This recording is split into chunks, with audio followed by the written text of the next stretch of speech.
Hello, everyone. I wanted to go over the book that I chose this week to evaluate for our book report for our nonfiction. So I chose the book For the Right to Learn, which is the story of Malala Yousafzai's story. The author is, here's the book on my tablet. The author is Rebecca Langston George. Illustrations are done by Jana Bach. So here's a little background information about the author. Rebecca was very passionate about books. From a really early age, her mother tended to walk her and her sisters to the library every week to pick out a new book.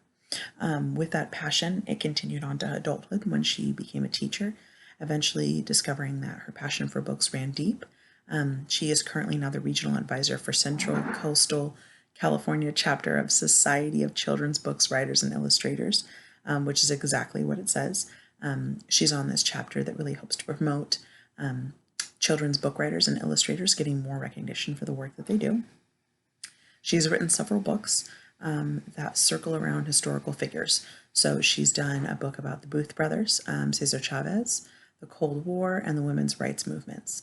So as you can see, the continual chain of the books that she have written like to highlight either an activist, some type of movement, or some historical event that pertains to society.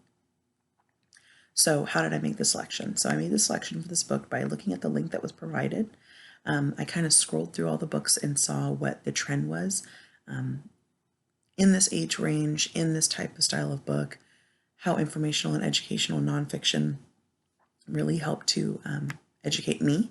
And once I looked through it, I took a deeper dive and I chose a specific age group and I kind of started the search on my own. So I ended up being able to narrow it down to this book. I had heard Malala's story and I've heard her speak multiple occasions. And the second that I saw this book come up, I really wanted to take the opportunity to learn more about her, especially in this style. And after reading this book, it really makes me want to have this book for a long time or even own a copy of it to give to my son or my daughter to read because it is very well written. So the age of this book appropriate is around ages 8 to 11. The 5 details that I really learned from this book that I didn't already know about Malala. The first one was that in the small village that she lived in, education was obviously, in the beginning, very equal. And it wasn't until the Taliban really influenced and started to come into Pakistan when things started to escalate to where women really needed to keep away from education and writing and learning. And so while most girls would be distracted during school holidays, they would take henna and they would do flowers and vines on their hands just to do childhood things to keep themselves happy. Malala would take that same henna and she started to write scientific formulas on her hands instead and continue to study during the holidays and continue to learn regardless of what her other friends were doing. Second fact I learned is that the girls' schools started once the Taliban's influence became larger in her village. They started to threaten that girls shouldn't be learning, planting little notes and signs and information on the radio that girls shouldn't be learning, and that they eventually came to the conclusion that they were going to be banning all girls' schools. I think it was in January. And before they even had decided to have the law or the dictatorship state take effective, they already had started bombing girls' schools before the effective date that they had listed, just to show that they were serious. Third thing was that once Malala started to create her fame, it was because she was approached by the BBC to have an insider's view into what was happening in Pakistan, since their airways and their internet and everything was being continually monitored. BBC actually approached Malala to write a blog that talked about everything that she was experiencing in Pakistan.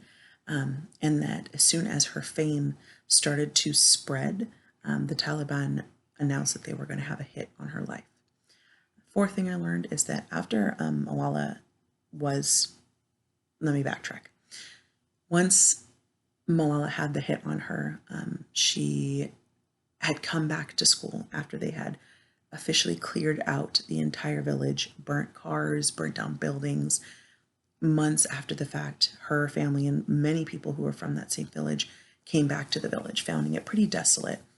But the Taliban was not there. So they started to open schools again, started to continue with education.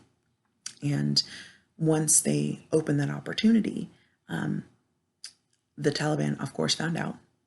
And her mother insisted on her taking the bus, although her school was really close, and that's where they targeted her. So when she had gotten on the bus one day to go to school, since she had a hit on her, a Taliban came on the bus and shot 3 shots into her face, very close range. And they put her in the hospital instantly, but she needed additional medical attention. When she was under and unconscious, as they were trying to reconstruct things and stop her brain from swelling, the Taliban released another announcement saying that they will kill her if she didn't survive, or she did survive. So with that being said, the other fact is that they actually flew her to England to get intensive medical treatment. And they also flew her to England for her safety. They insisted that she be out of the country to protect her and protect her family and the message she was spreading, because obviously it was really hitting a nerve with the Taliban and really creating an uprising in Pakistan. The fifth thing that I learned is that towards the end of the story, once her story was really heard and spread across the globe, she actually delivered a speech at the United Nations, which created a giant standing ovation. So that's incredible, especially at a young age. The category that this is an interpretive nonfiction. Although there are true events that are sprinkled throughout the book, the story is padded with additional elements and descriptive narrative to make sure that we stay interested in the story instead of it wasn't strictly descriptive. Also, like I said, it is a narrative style. Throughout the entire book, it would continually reiterate the determination that Malala had in regards to education, which gives a dramatic build, eventually leading to the climax of where she was shot because she was standing up for girls' rights in education. And then it was, organizational wise, it was a sequence. You really start at the beginning in the early years. And again, they were really reiterating throughout the book the determination that she continually had with education, so that it didn't feel like she just woke up one day and was like, I'm going to start a revolution today. So it gave a really good build. And then as far as visuals and graphics, the book is beautiful. It is very detailed, especially in facial expressions and everything that's in the foreground. But they still tended to use a more subdued palette. So it was a lot of beiges and cool undertones. And this creates more of a drab look, so that really forces the reader to get intrigued into the story. And the only real detail and vibrancy in the story is in the face. So you really had a connection to the character and had a connection to what was going on and the emotions behind it. So that's really everything that I learned from the book. It was incredible to learn all that information about Malala, and really inspired me to learn more about the movement that is continuing to happen in Pakistan and how she set it into place. So thanks for listening, guys.